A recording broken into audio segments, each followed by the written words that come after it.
it would be an appropriate place to discuss my current openness about being a cannabis smoker, because I have decided that I want you to know the truth, which is that it has totally changed my life, and that I've really cut down on drinking, and it's like been a totally spiritual experience for me with my music. And I really wish, yes, free, yes, free cannabis, yes. Yes, and it's, I think it's mostly because too, that the sign of the marijuana leaf, it had a very different meaning for a long time. You know, it's like a drug or whatever, and it's really bad and everybody judges it. But for me, it's like the new peace sign, you know? It's like saying everybody just needs to take a breath because everything's gonna be okay, right? Yes, freedom. So I wanted to thank you for understanding me and never judging me. Although, however confusing I might be, I will always be that way. I will one day be meeting with the president and talking to Oprah, and the next day I will be talking to you about the medical wonders of marijuana. You know what? That's just who I am, and I'm not perfect. And I don't think I ever will be perfect, but as long as I'm perfect enough for you, that's all that matters. I love you so much, monsters.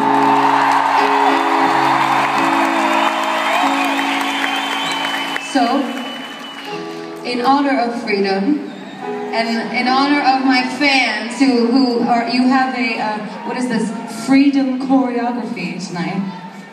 Can everybody in the audience, can you all see what they're holding up? Make sure you turn them around so everyone can see.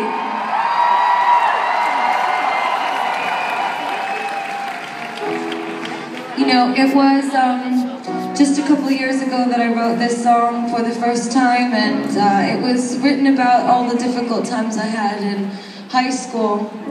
And I had the most amazing week this week. Did anybody watch my perfume launch or anything at the Guggenheim?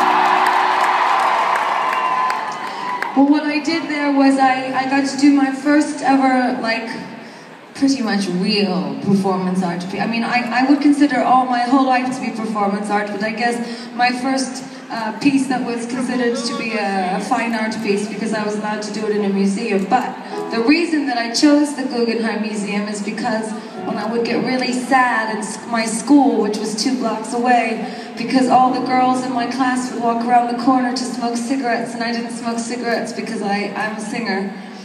Well, none that matters anymore. But I didn't smoke in high school or anything, so they would all go smoke cigarettes around the corner, and I felt so left out, and I had nobody to hang out with. So I used to go down to the Guggenheim Museum, and I would look at all the modern art, and I would cry. And to be honest, it didn't make me feel any better. It made me feel worse, because I thought, I'm never going to be this brilliant. I'm never going to be as brilliant as Monet. I'm never going to be as brilliant as Van Gogh. So that's what I used to think. I would go to the museum, and the museum would only make me feel worse. It made me feel like, man, I'm really shit at music and really shit at art, and I've got to work harder. But what I'm telling you is the other day, I slept in the Guggenheim, and I did a performance piece about fame. And I did it in that very museum where I used to go to cry and to try to work out my emotions about feeling so excluded. So tonight, this is for all of you. I don't know where that place is that you go when you feel left out, but let's share that space tonight, and remember that it's as easy to change the world as it is to change your fucking hair.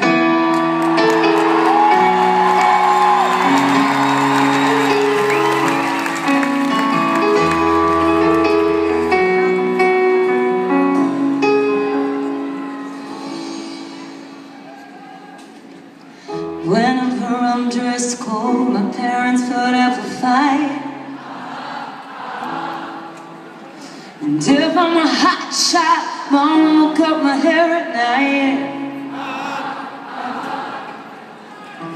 In the morning, I'm short of my identity.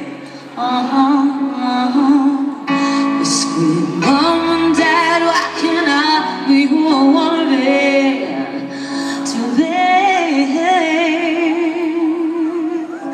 Oh, I just wanna be myself. who I am. And I used to stare into those paintings. I remember there was a Picasso painting of this woman ironing, and I used to think, I just want to be myself, and I want you to know I am my hair. And I used to pray that maybe in this lifetime, if no one thought I was a legend, that maybe after I go, they will think I'm a legend like Picasso. I already know this is my prayer, and I'll die living just as free as my hair. I already know this is my prayer, and I'll die living just as free as my hair. I already know I'm not a freak, I'm just you. Trying to stay cool on the streets. I've had enough. This is my prayer, I swear. Holland's as free as its hair,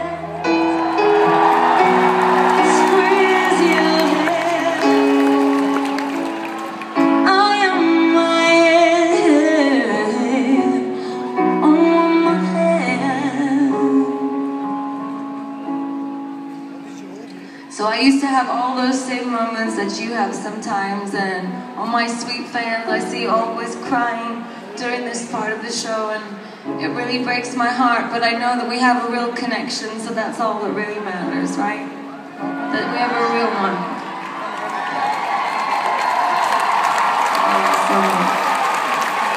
I just wanna be free, I just wanna be me. I want lots of friends that invite me to their parties. Don't wanna change, I don't wanna be ashamed. I'm the spirit of my hair, it's all the glory that I bear. I'm my hair, I'm my hair, I'm my hair, I'm my hair, I'm my hair. It's all the glory that I bear. I may not be perfect, but it's all the glory that I bear. I'm